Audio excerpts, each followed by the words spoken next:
I'm Fatheree. This is Dave. And this is Tex-Trek.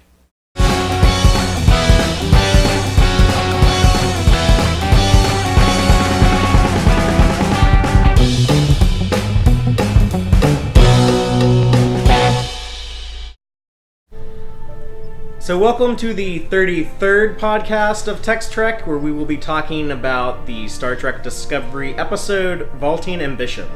Yes. Is it ambition or ambitions? Is it plural? I believe it's ambition singular. Okay.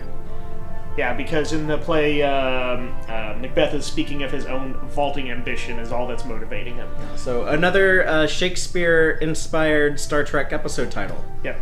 Queuing up the next episode one, which we'll get to later. Yes.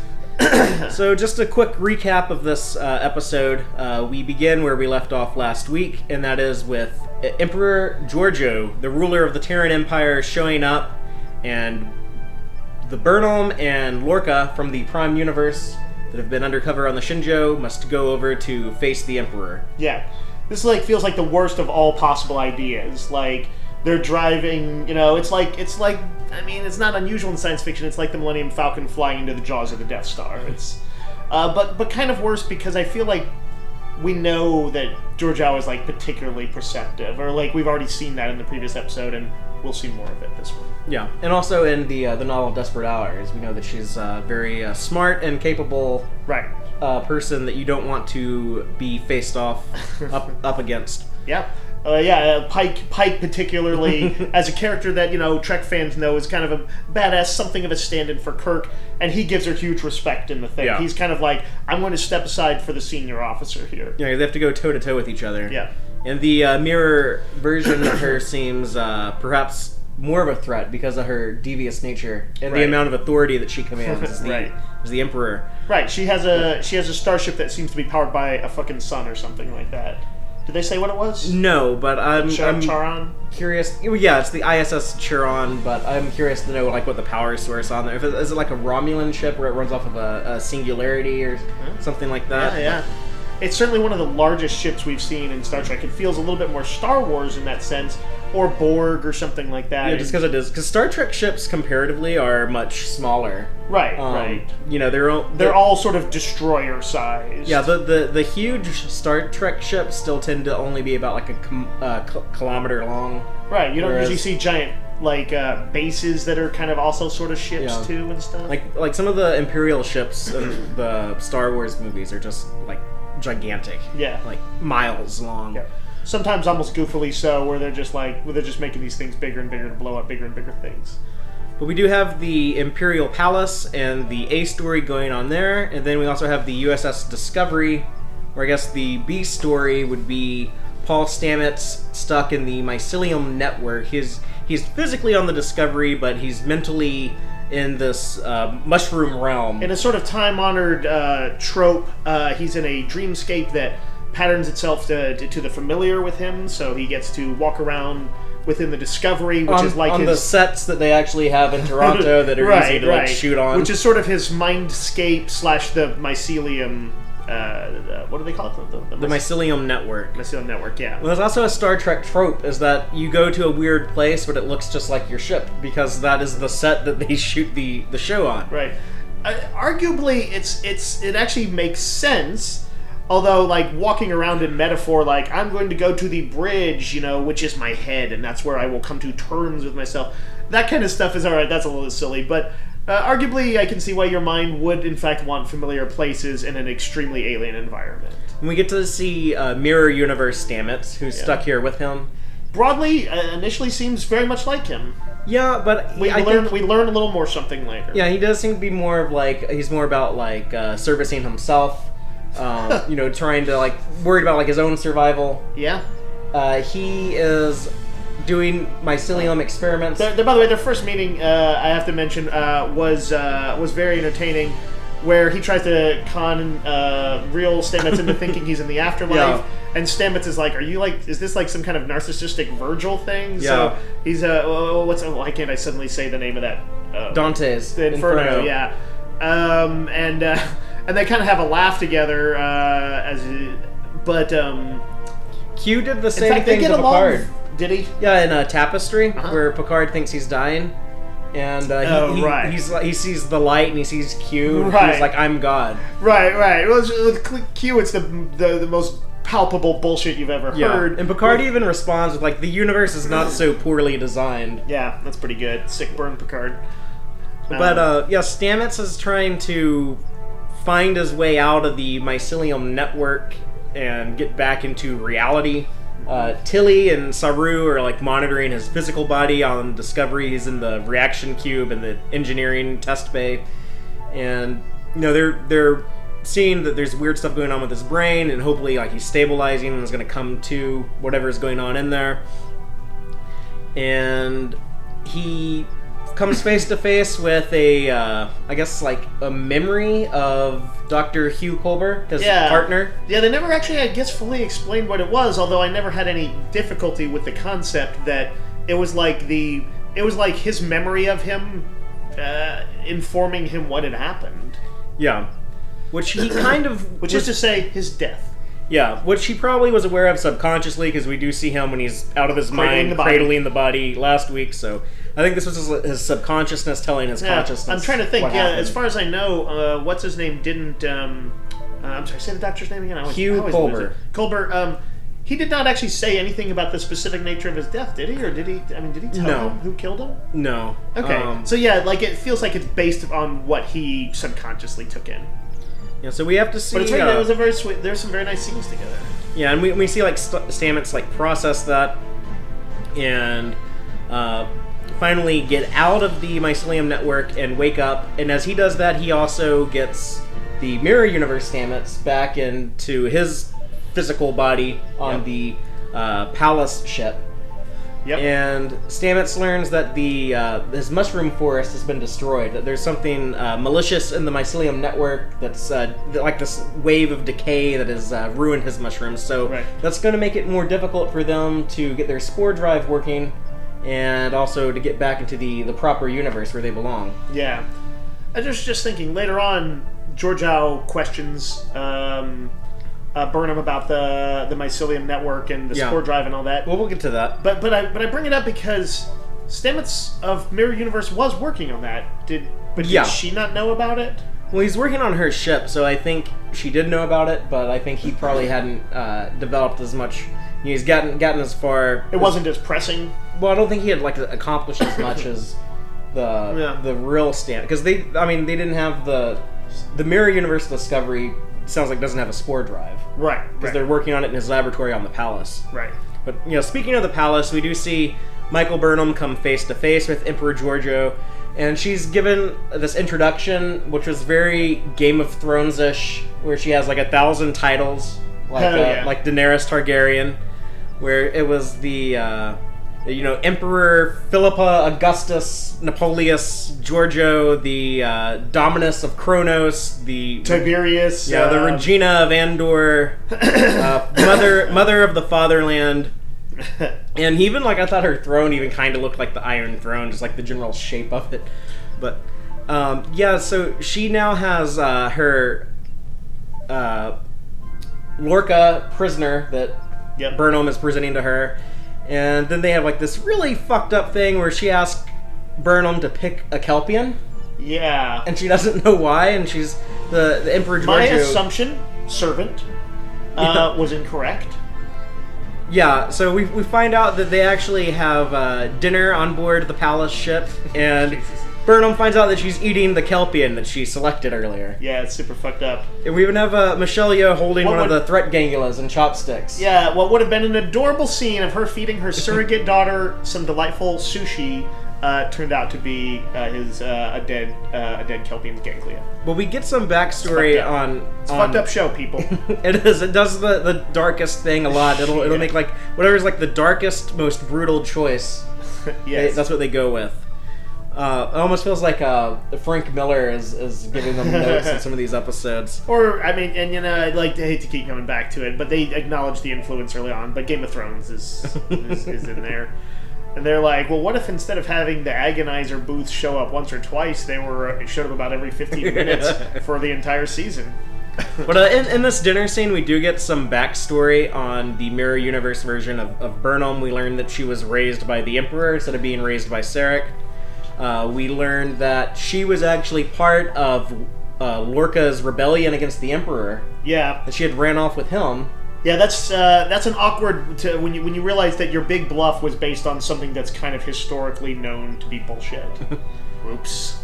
They did their best with what they had.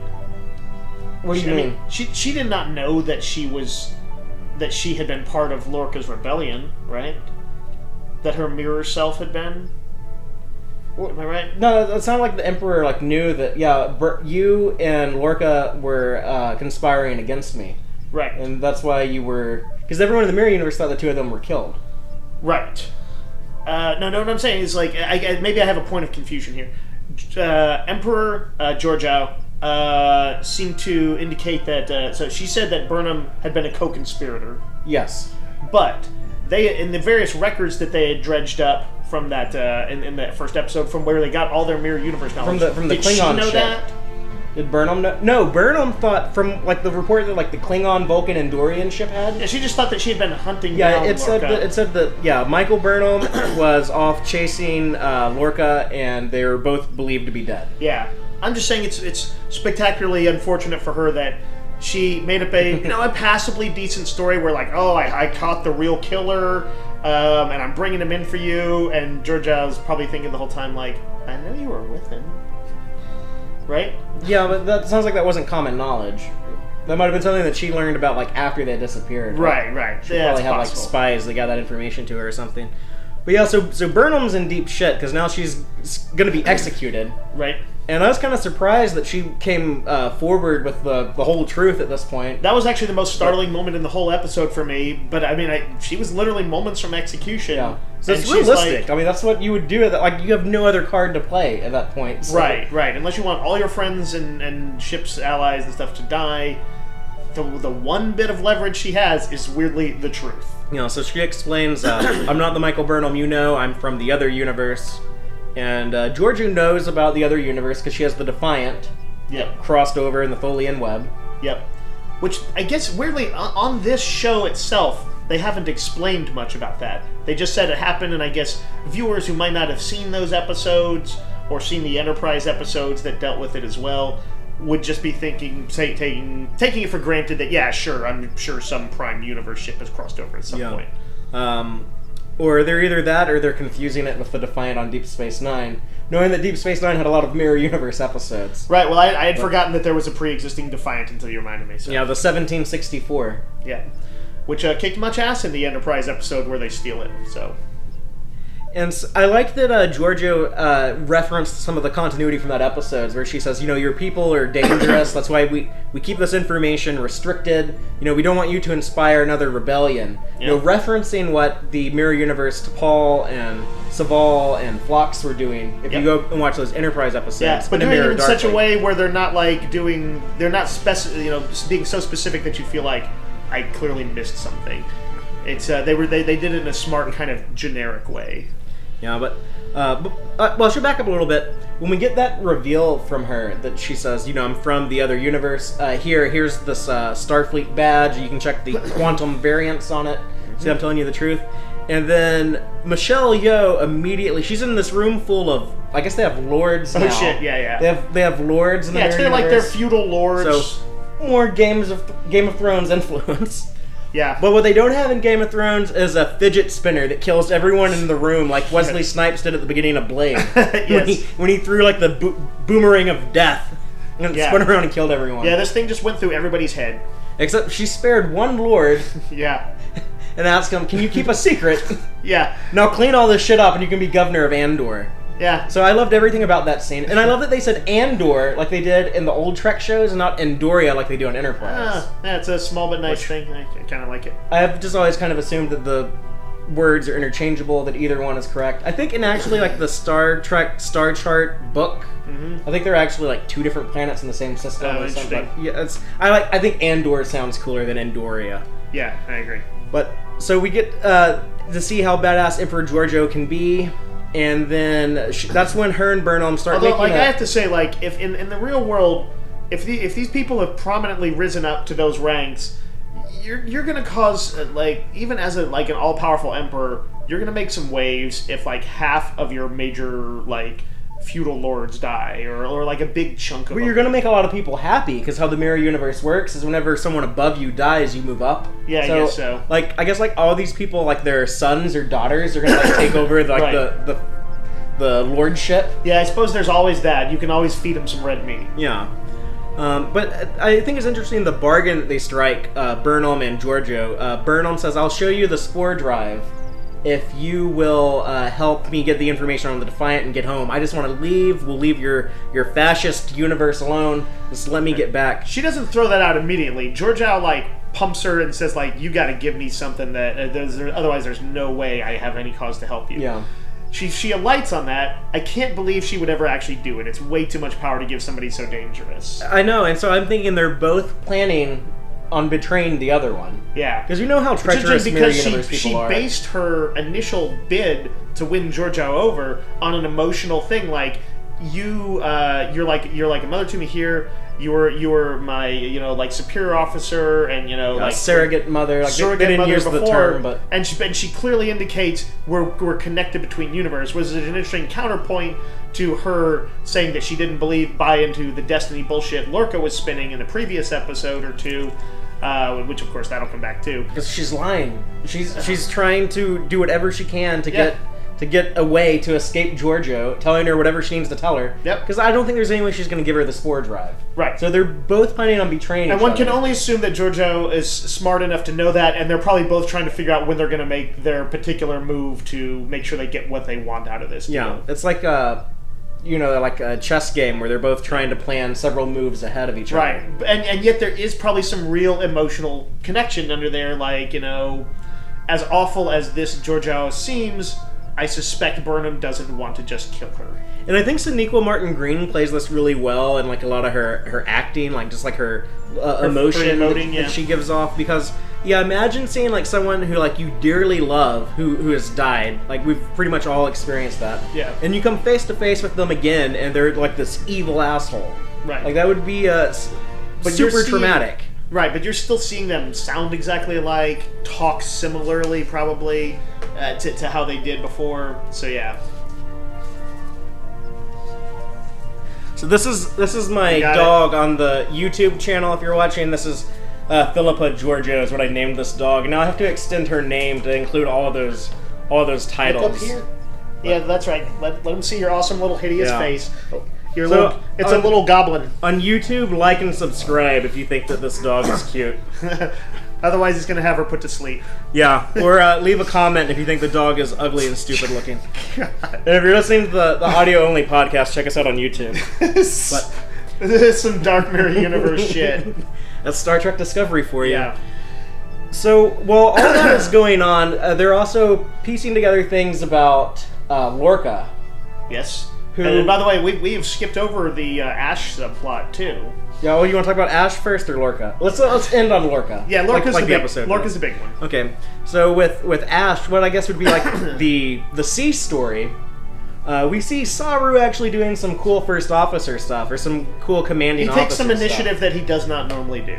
No, so Ash Tyler is being torn between the two personalities, Vok and Ash. He's like on this constant adrenaline rush, and like they can't keep him down in the med bay, and they know that something. They know a little bit from Burnham that supposedly he thinks he's a Klingon or something like that, but they don't know the biological nature of it. They just know that they can't tranquilize this guy, and he's dangerous. And Saru goes and confronts L'Rell. Who, we assumed last week that she would come into play in this episode because of Ash being back on the ship.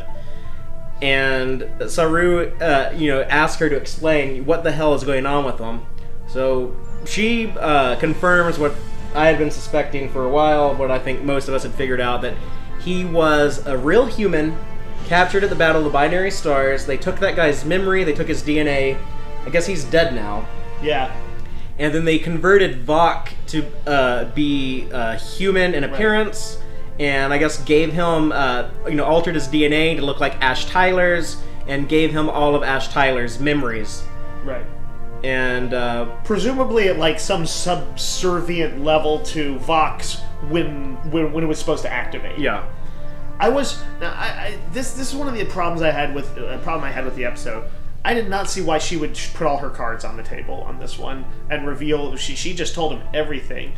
She was talking about him like in that very, like, he's gonna change this, face this war. It was that sort of religious thing, but like, you know, he was supposed to be a sleeper agent, and even if things went wrung.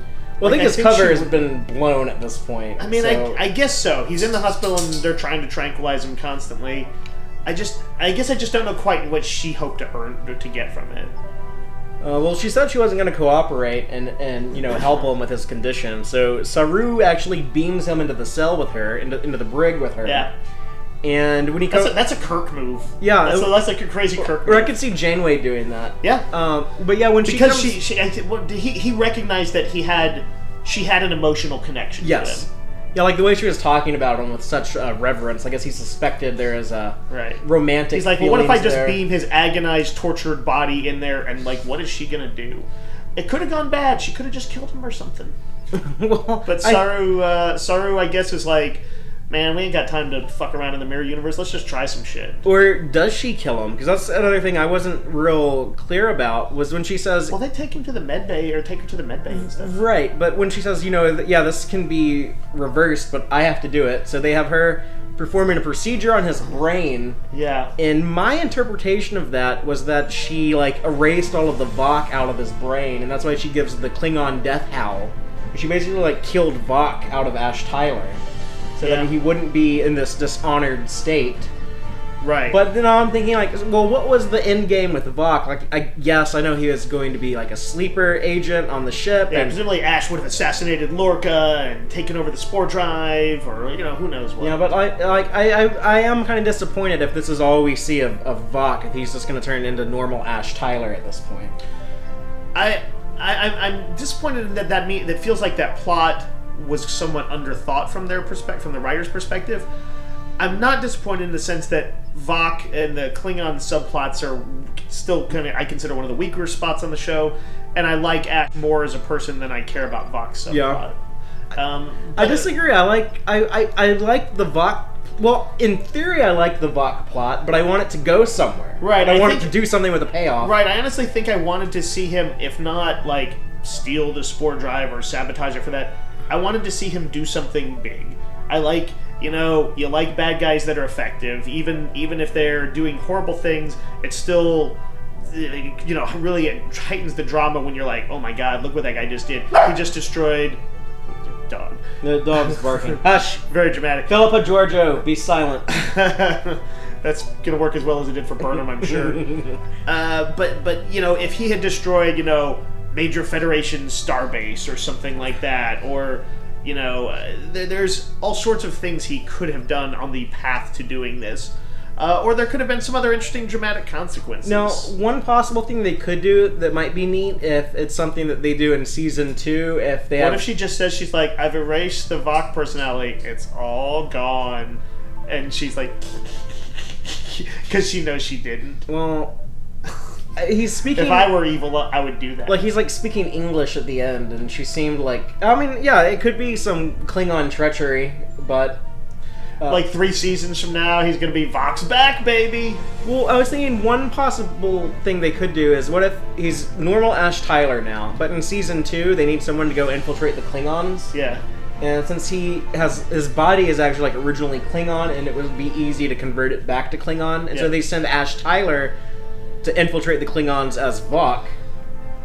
As his medical officer treating his PTSD, I would like to recommend against doing that to him. But dramatically speaking, yes, I can see how that might be. There might be something to be done with that. But I will reserve judgment on the Ash Vok subplot until the end of the season, because there might be more to it. We haven't quite been able to see. We don't know exactly what just occurred. But if we don't get more of that, if this is supposed to be a resolution to that, I will be disappointed. Yeah. So is that it for Ash Vok? I think so. So meanwhile, on the Imperial Palace ship, you have Lorca this entire time has been in an agony booth, getting agonized, and the character Maddox, who I think we saw last week, is in command of the Imperial flagship, but he's a captain in the Mirror Universe, and he wants some alone time to torture Lorca because he's got a vendetta. Yeah, Lorca and this guy's sister have some history, so you know how that goes. As a real quick aside, one thing I liked in this episode, it goes back to the very beginning of the episode. Burnham gave him like an injection or whatever to Lorca to minimize the effects of the agonizer, which I was thinking like, yeah, those are apparently supposed to be like some prime torturing devices, horrible pain. It'd be hard to imagine for a person to like take it for days on end and not lose their sanity. So I sort of appreciated that they just took some steps to kind of minimize it for poor Lorca. And when I say poor Lorca, he might not be the best guy. Well, we do see him watch what was going to be one of Mirror Universe Lorca's soldiers get killed in front of him because he wouldn't say the name of this guy's sister. And this guy's like super fixated on like, say her name! Right, or this guy gets it, your old pal gets it, and he doesn't do it, and the guy gets it, and it reminds me of like the like a Klingon neutralizer in the Star Trek 3.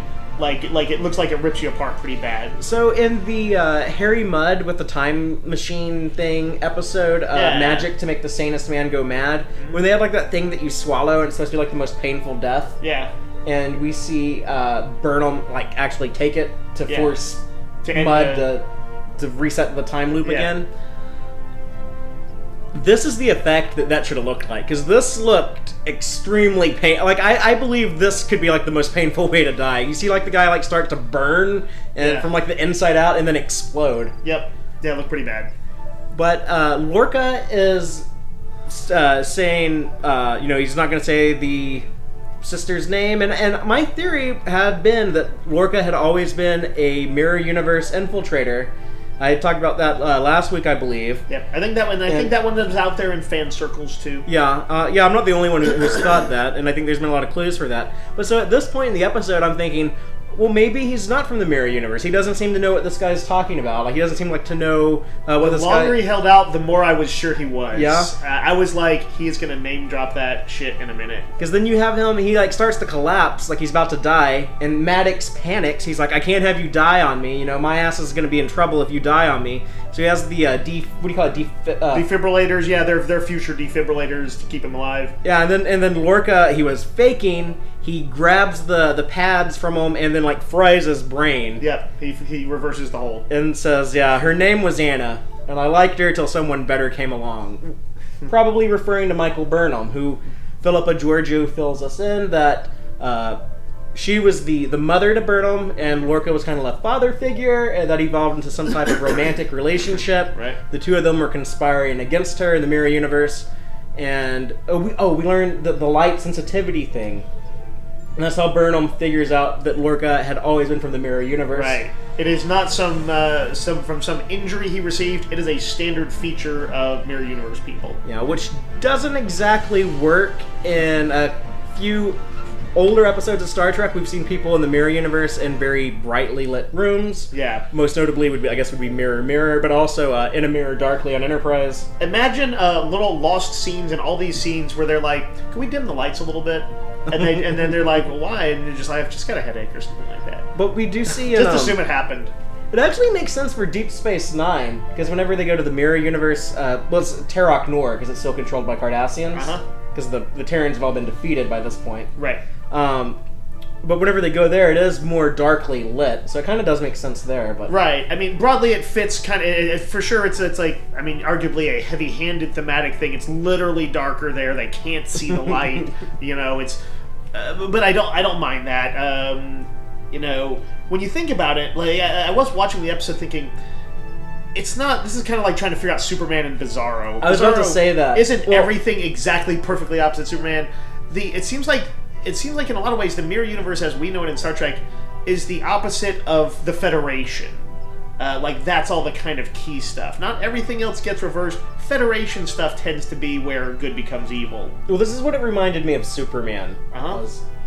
Sorry if you don't like superheroes or comics, we gotta divert into this just real quickly. You know what? They're watching Star Trek. They've got a foot in that. But when Jeff Johns did the new incarnation of Earth 3, which is like the mirror universe of DC Comics, is like the evil Earth where all the superheroes are villains. Yeah, there's instead of the Justice League of America, they're the Crime Syndicate of America. Right. And instead of Superman, it's Ultraman. And instead of kryptonite being his weakness, that's his power source. Right. And instead of like the sun being his power source, that's his weakness. So he has to like stay in darkness. Yeah. And I thought, like, that's kind of heavy-handed. That's not very practical. Like, this villain has to stay in darkness at all times, and he accomplishes this by moving the moon to eclipse the sun, and I guess he, like, always moves the moon around to constantly block out the sun, but I thought that was a little silly there, and I feel like Star Trek Discovery doing a very similar thing, it seems a little silly here, but I can roll with it, but it's, I think they could have gone... I think there could have been a more clever clue that they set up way back in episode 3 that they paid off now instead of this, these people are so dark they can't even, like, face the light. Right. Yeah, it probably could have been a little bit more artfully done, but I still kind of like it in a way. I'm not against a little bit of heavy-handedness. Star Trek has been known to use heavy-handed metaphors before to get its points across, so...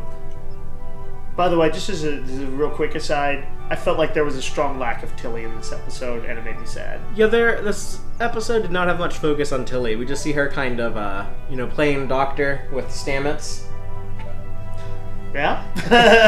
And then we see her when Stamets wakes up, and he's like, oh no, the mushrooms! And then, oh no, our entire shroom supply has been decayed. It sounds like a very different kind of show. You know, and it had to happen at some point. I was just sad. To miss I didn't get enough quota for her. You didn't like all the cool badass Michelle Yeoh as the Emperor? No, I didn't like her. She was palpably dangerous. You know, like when she whipped out her sword because she was about to execute Burnham, and it's a sword that actually Michelle Yeoh helped design. Well, like, I'm just gonna say, we have to see her sword fight before the end of the season. I'm like gonna throw a chair if I don't see that. I think you're right. You know, we saw her. Was she sword fighting like when she got killed? Yeah, there's a little bit like a martial arts type fight with her and Takuvma. Yeah. Back at the Battle of the Binary Stars, but it's very brief. I'll say this: she conveyed palpable menace. I like when Star Trek characters do that. Sometimes hard to do that with villains. I'm just gonna like randomly grab at J.J. Abrams. Star Trek Into Darkness and say that Benedict Cumberbatch never did convey that. Good actor. I like. He was not menacing. I like Cumbercon. Fucking menacing. I like Cumbercon more than I like Nero. Or Krall, to be honest. Or who? Krall, the Star Trek Beyond villain. Yeah, he was a weak villain. That one I watched more for the good guys. But speaking of the villain of Star Trek Beyond, I'll say this is actually a thing that I think Discovery has done better. I love the concept of the villain in Beyond, who is this guy who is like super anti-Federation. He's disgusted by the idea of other races coming and working together collaboratively. And I think Discovery has done a better job dramatizing that opponent to collaboration and diversity with I would say both with the Klingons, even though I'm kind of dissatisfied with some of the Klingon stuff they've done, but I would say even both with the Klingons and then much more so with the Terran Empire in Discovery. Yeah, absolutely. So they took that idea and did a better job with it. Do you think anybody in the Mirror Universe is happy? That's a good question. They do, they could... No, they're not. They're all scared. They're all terrified. Yeah, but it's like the only way they know. Like it's almost like in their universe, it does work better to be paranoid, or at least that's just like the natural order of things, is to do that. I think they feel like they gain momentary security, and that's the best life can do. They just don't. They're like, and probably like the depraved orgies and stuff like that. But always with the sense that somebody could slit their throat at any given instant. The Mirror Universe is often more sexualized than It's true. the normal Star Trek settings, but So one thing we got to bring up is the character Maddox. When he's torturing Lorca, he does mention, "Yeah, we captured all of your followers. We have all of them from all across the galaxy rounded up. We had to install agony booths all in the aft hangar bay to torture all of them." So now Lorca is on the loose, and he knows exactly where to go to get all of his soldiers or officers or whoever was loyal to him. So I think we're going to see the Lorca versus the Emperor. Yeah. Next I was week. trying to figure out, like, in such a dangerous situation as they are, if he was, when we were guessing last week that maybe he was, this was like all along Mirror Universe Lorca's plan was to get back over to the Emperor and all that stuff. That, like, a lot of things would have to go right, or he would just have to be treacherous as hell to get that close to the Emperor. And it seems like both those things happened. Things kind of went right in the right way, like he was not immediately executed, and you can probably count on that. They really like torture there. Yeah. And he also knew Burnham was going to keep him alive long enough until right. the Emperor would eventually show up. Yeah. He probably figured there's a few different ways that he could bust out once he did, and he's always been good at playing people's emotions, like he did. Mm-hmm. He did. Who's the guy he gave the defibrillator to his face? Oh, Maddox. Maddox, yeah.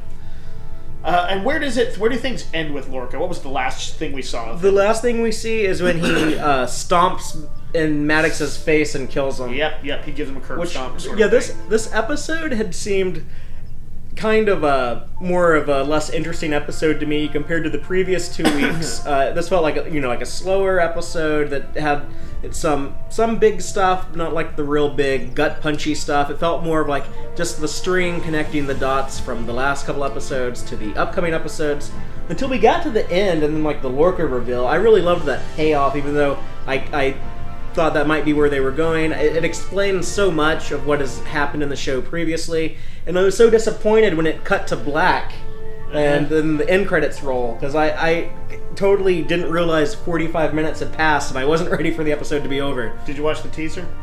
No. I didn't either. But I was sorely tempted to.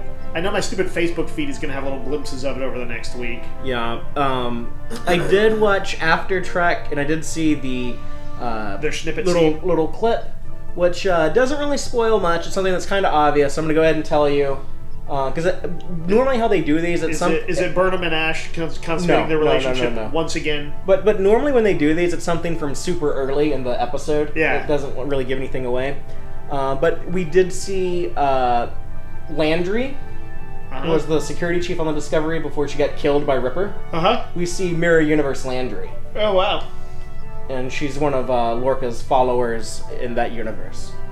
So, by the way, do we think this is the when the actor plays the doctor? Do we think this was the episode he was talking about when he said it was his favorite scene? It could be. I mean, that was a pretty. He got some pretty intense, dramatic stuff.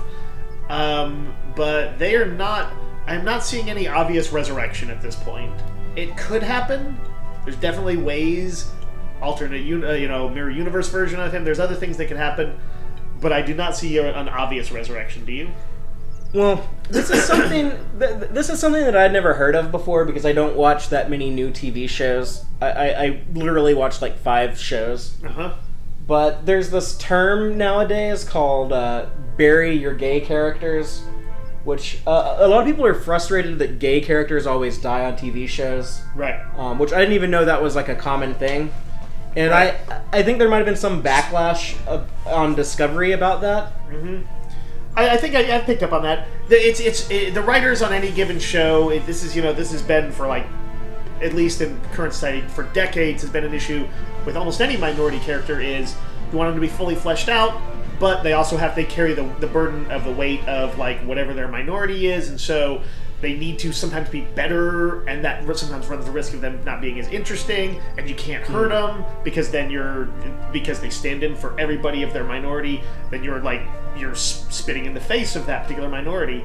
So I do understand how writers can have difficulties with this, and it can, in a weird way, it could almost be a bold act to kill a minority character just because you're treating them just like any other character in a dangerous show. Right. If you have like a realistic, diverse cast, then you have to have bad things happen to At the everybody. same time, these are the first fucking serious Star Trek stable gay relationship, and it is a shame on that level too. So I'm kind of torn. So you were finding out about this, but they were also like super quick after that episode aired, where we did see the neck breaking 2 weeks ago. Mm-hmm. Like the showrunners are talking about like, oh no, this isn't the last we've seen of them. Like they were trying to like get ahead of that backlash. Right. But we still don't know if they meant he's going to have more flashbacks, we're going to meet Mirror Universe him, or whether he's going to be fully resurrected like the Phoenix. Yeah. And to be honest, I kind of don't want to see a full-on resurrection. I want full-on resurrection. Well, if they can do it in a good way, and I have some faith in the writing team to be able to do it at this point, because I do feel like especially on like sort of science fiction and superhero shows and stuff like that, there's almost this fear of giving characters stability, and especially the stability of a relationship. They always feel that they have to sabotage it, throw in another person to break it up, and that sort of that sense of like entropic breakdown is always, it's a little like Charlie Brown never kicking the fucking football. Like sometimes I want the drama to be mined from other places than the relationship falling apart. No, I definitely agree with that. And that's one of the weird things is that in Star Trek, most of the characters are never married or never get in like really long-term relationships. Right. That happens like, I guess like each show probably has like one example of where it does happen. Right. But with the exception maybe much more understandable in earlier days because of the nature of serial TV. Episodes did not link up in that sort of sense, and it does, this is the argument that they made when Joe Quesada, through various weird means, undid the Peter Parker Mary Jane marriage. Yeah, which I'm still mad about, and I'm going to take that to the grave. Sure, but admittedly, they did do what they said they were going to do with it, which is it provides him. He became a swinging single again, and every 6 or 8 months he might be dating somebody else, and they could be a superhero, they could be a normal person he's got to protect and shield his identity from. Just all these different story options come up with instead of variations on things within a marriage.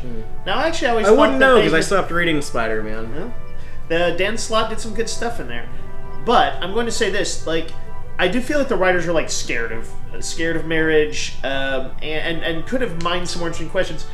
Those years when Peter Parker was married, and honestly, when Superman was married in the 90s, they did some good stories. Yeah.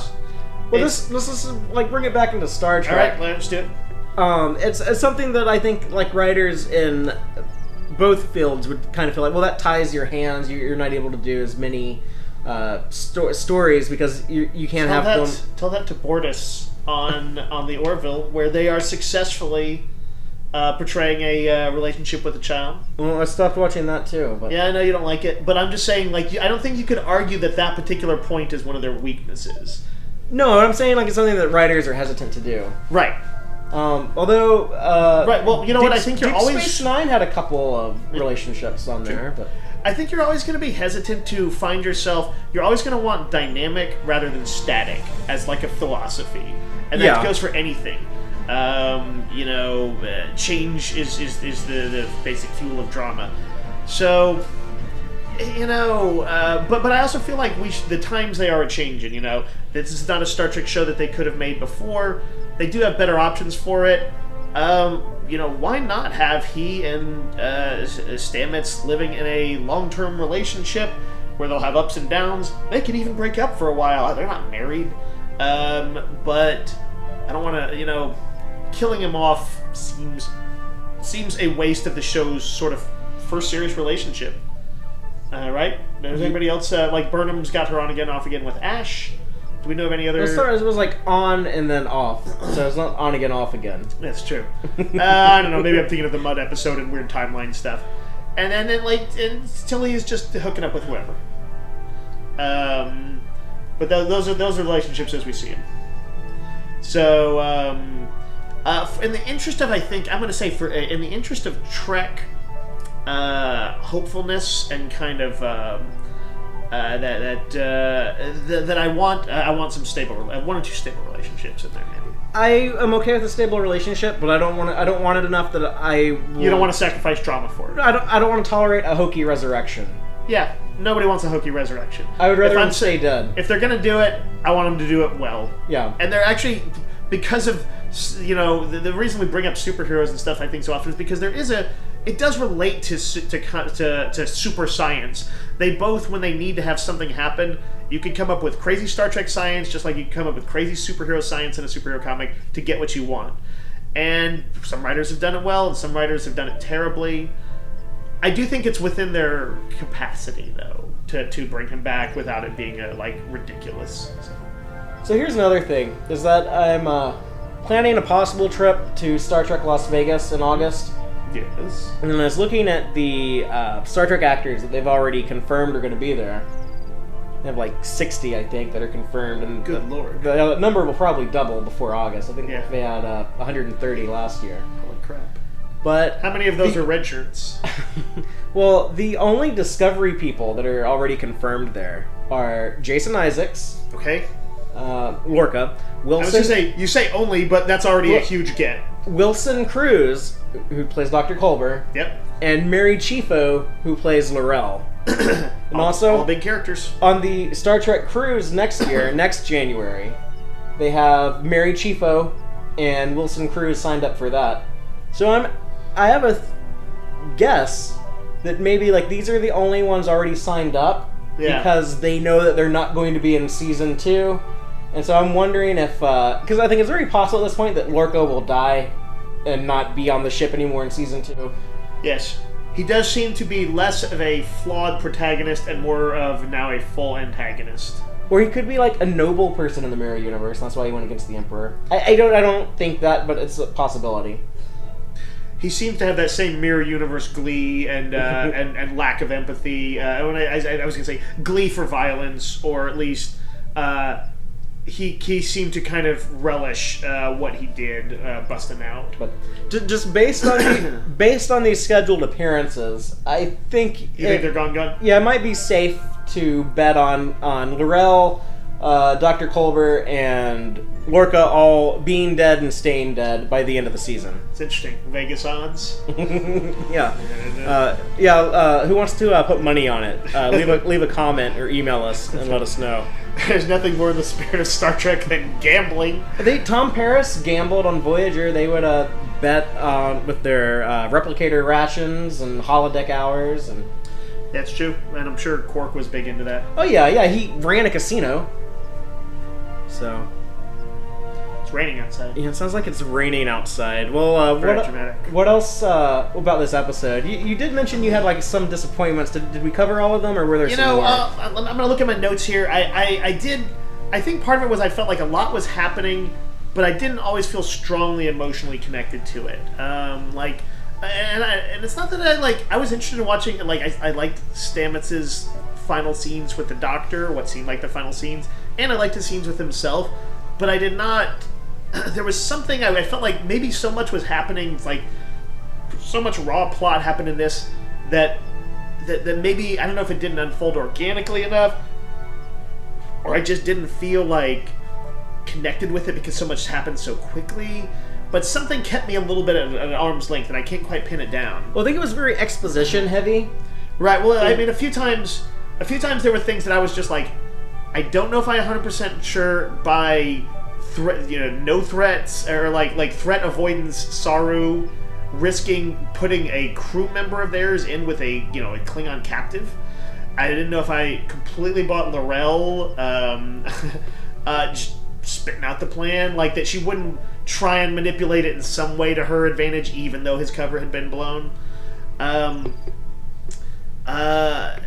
At some point, this is a minor thing that happened early on that set me a little bit on edge. Burnham, when they're going over to the palace ship, they mentioned something metaphorically about ghosts, and she says something to Lorca haven't you ever been afraid of ghosts? And I'm like, come on, what is a Vulcan trained person I don't even remember that. Yeah, she said, I'm like, why would she give a shit about ghosts? There's no, I know Vulcans have their mysticism and stuff, but they are otherwise pretty hidebound logicians. And I feel like her suddenly bringing that up seemed weird to me. Don't watch the episode again, make sure I'm right. But yeah, this is just a small, like, well, that was kind of an odd bit of dialogue. It didn't quite sound right. I think maybe that combined with some of the other things that didn't quite feel right, felt like they might be sometimes moving along the drama, but it didn't necessarily feel like it evolved organically from the characters. It evolved because it was where the plot points needed to land. Let's see. I was going to compliment the Emperor's ship, just that it's like if you wanted a show of power, that's it. Well, here's my thing: is that how are they going to make the Eagle Moss model of that? Because it had like the glowing energy ball in the center of it. You could put like some kind of marble thing. I think it might be one that they can't make, because they said like they can't do the Narada from Star Trek 09. Yeah. And they can't do the sarcophagus shit from the Klingon sarcophagus shit from the They are or not to scale? They're not. Like they can't, like it's too... Why can't they make it? Because it's too detailed and they'd have to make it gigantic to put all the details on there. Oh. You can... You just minimize detail when you make it smaller. But then it doesn't look... I guess you want those things to look like they were designed by the guy who designed the Alien, H.R. Giger.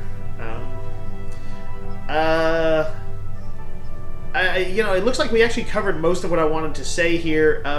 I think the episode felt a little bit more, I'm going to say, pulp than some of their other episodes. I mean, partially just because of the violence levels, but if I don't analyze things too hard, but there's a few of those things that I've just mentioned that felt a little out of place.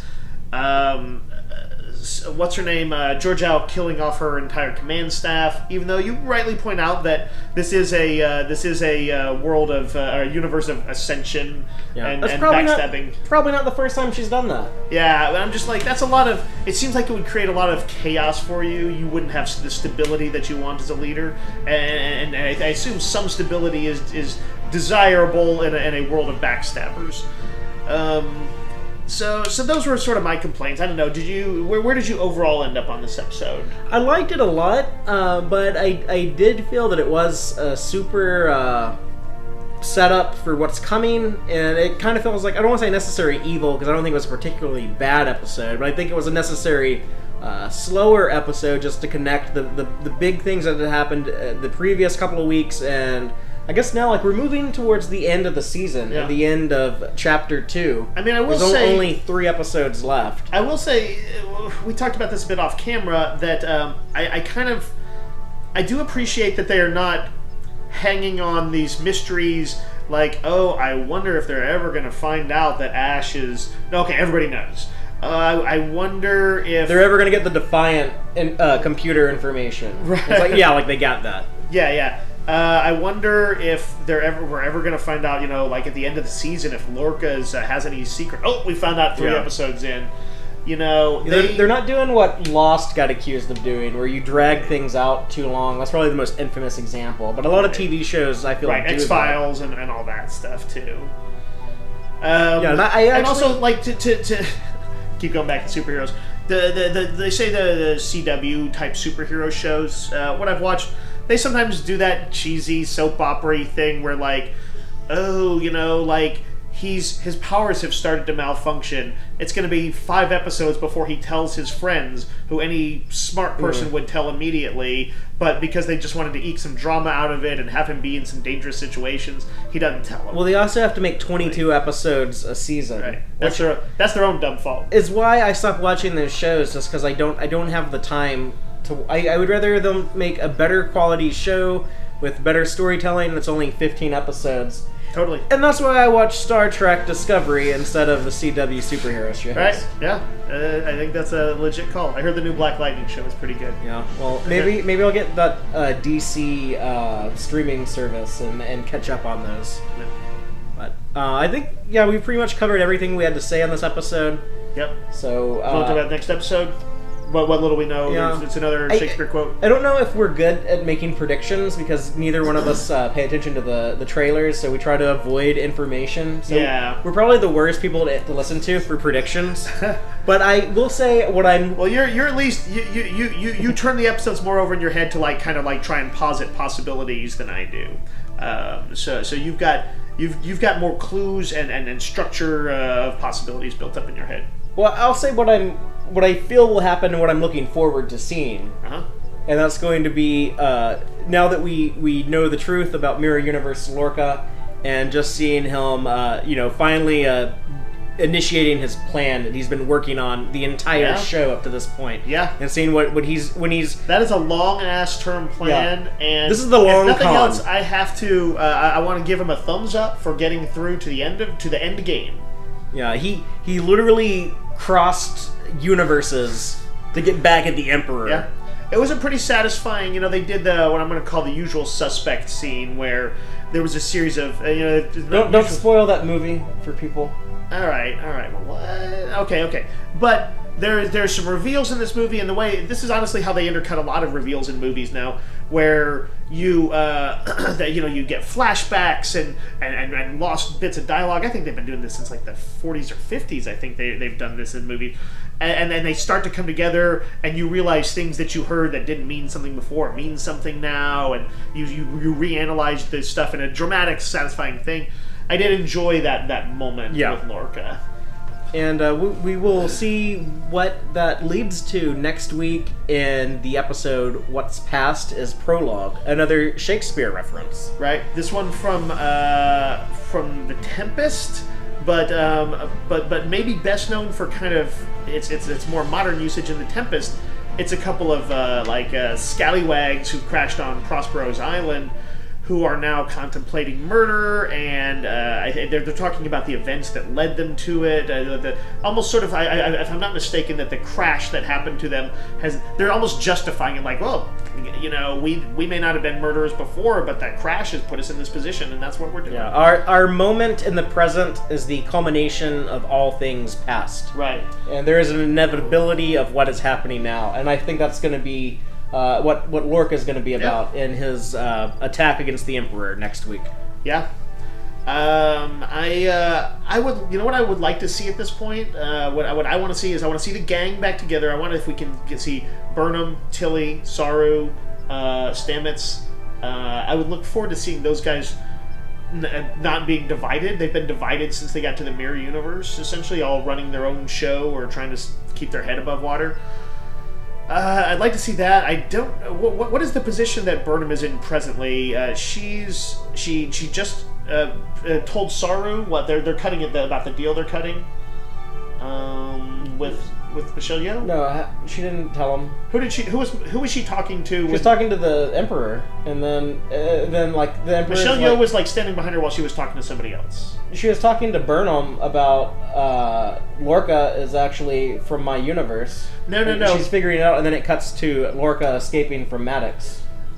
At some point, who was it? Saru was talking to Burnham, and he said, "I would have preferred hearing this from." Oh yeah, he did call her and say, "Yeah, motherfucker." Yeah, they were talking about how what her plan was with the Emperor. Right, and what? How did she put it to them? What that they were going? Did she tell them? We didn't see the beginning of the conversation. Okay, so where you cut in at the last possible second. Right. Keeps mysteries alive and allows them more leeway to move around in the future. And one presumes she didn't say, "Oh yeah, we'll be turning over the spore drive schematics to them afterwards." That she might have put it some other way, there's going to be a technology exchange, or there's going to be something. Maybe she used some hours would seem like minutes, and minutes would seem like days. Yeah, I was about to say it might have been some Spock, Kirk, Wrath of Khan code talking. Could have been. I'm when you do it by the book, right? But I'd like to, I'm just, they have been, I think I like the series best when the characters are in a somewhat more proactive place, and it's not that I don't want them to be down, up against the ropes, which they've been for several episodes, but I think I will look forward to seeing them maybe getting a little bit of their group vibe on together and seeing what they can do with their own synergy. So I'll just end on, now that that theory that we talked about before with Mirror Universe Lorca has been confirmed. I'm going to throw out another theory, something that I've brought up before, and that is maybe the season will end with the Discovery coming back to the correct universe and traveling time, maybe going post-Voyager. But I'm now like... Well, what is that based on, though? Because I don't see how they're going to be in their normal timeline. And the spore drive doesn't become a thing. Yeah, like the spore drive's a thing. They know about the mirror universe. Right, like why didn't Kirk talk about spore drives? Why didn't everybody talk about spore drives? Why was Kirk surprised when he went to the mirror universe? He'd be like, oh, this is just like that report about the Terran Empire and stuff like that. So, and I think their explanation will be time travel, but they might not go post-Voyager. They might actually do some type of reset where like the entire like Klingon war doesn't happen. This is actually something that like the YouTuber Kowalski was talking about that I kind of agree with. And I'd be a little disappointed if they did it because I feel like nothing had any consequence if they're just going to undo the entire first season. But it could be a way of like redeeming Burnham, and she actually ends up in command of the Discovery. Oh, interesting. Because at the very beginning of the show, she was about to get promoted to a captain and get her own command. It sounded like. I do think there's other ways the Discovery could not have to reveal its technology, like. They could get the information back to the Prime Universe that allows them to stop the Klingon War with their cloak breaker. But, you know... they could become a Section 31 ship and just be undercover forever. Also, that sounds weird. Burnham and Stamets and those people, they could completely destroy all the spore drive information because it's too dangerous, because of the events that are occurring now. That seems just such a contrivance just to conveniently wrap that up. Maybe. They could end up far away. They could end up in the Delta Quadrant or some other far, far beyond place. That would be derivative. They could end up out of... I mean, you know, arguably all time travel in Star Trek is derivative. But, you know, I would like to see the post-Voyager world. So I'd be for that. I don't want time resets. I don't either. That would probably... has the potential of making me pissed. So I don't want them to do that. And I definitely don't want a sense of, like, everything we watched for is for nothing. I don't think anybody wants that. But they are going to have to explain. And these writers clearly care about canon. You know, even if some of the visuals are updated, they care about story-wise canon being intact. They're going to have to explain why no one knows about the Mirror Universe. They are eventually going to have to resolve the spore drive and explain why no one else can use that technology, but... Maybe Gary Mitchell Stamets with glowy eyes wishes some stuff away and smooths things over with a little bit of godlike mind wiping. I'm not voting for it. I'm just saying it's possible. It's possible, but we'll find out. Just the one thing that I keep stressing with the show is be patient. There are payoffs and explanations, and I do have a lot of faith in the writers on this show. My sense is that the fans generally are. The people who are not patient are the people who haven't gotten on board the show at all. Yeah, there's still a little bit of resistance to it, in spite of the fact that it's doing really well. And you know, yeah, it's actually. But I think the people who are on board are on board. Discovery just became the most watched digital-only show in America. Wow. It passed Stranger Things. In your face, Stranger Things, you stink. Fucking lame show. So, more people are streaming. More people are streaming Game of Thrones. I think Walking Dead, but they're not digital only. Right. Like the digital only arena. Star Trek Discovery #1, Stranger Things #2. Well, pretty impressive. So, put that in your pipe and smoke it, you Discovery haters. That are listening to our podcast just because to spite us. Yeah, but comment and tell me how you can't afford $6 a month. But and also comment and tell us what your resolution would be for people for how this plays out, for how what the status quo becomes. Yeah, what's your theory on how this all works together? Yeah, is it going to be time travel? Is it going to be Section 31 undercover stuff? Is it Harry Mudd related? Could be Harry Mudd related. But until next week, we'll sign off. Live long and prosper, y'all. Thank all of you so much for checking out this installment of Tex-Trek. I hope you enjoyed it. Please be sure to like our YouTube videos and subscribe to our channel. Audio-only version of episodes are available at our website, www.tex-trek.com. Please check out our site, especially if you just want an audio-only podcast. We have that available for you. Y'all can also keep up with us online. You can follow us on Twitter at Tex-Trek, or you can check us out on Facebook at www.facebook.com/Tex-Trek. Please, by all means, let us know what you think by dropping a comment anywhere you see fit. We definitely want to hear your feedback. Let us know what you liked and what you would like to see more of, what you would like to see differently going forward. If you want to email me directly, go ahead. I can be reached at fathereeactual@tex-trek.com. Thank all y'all again. Take care.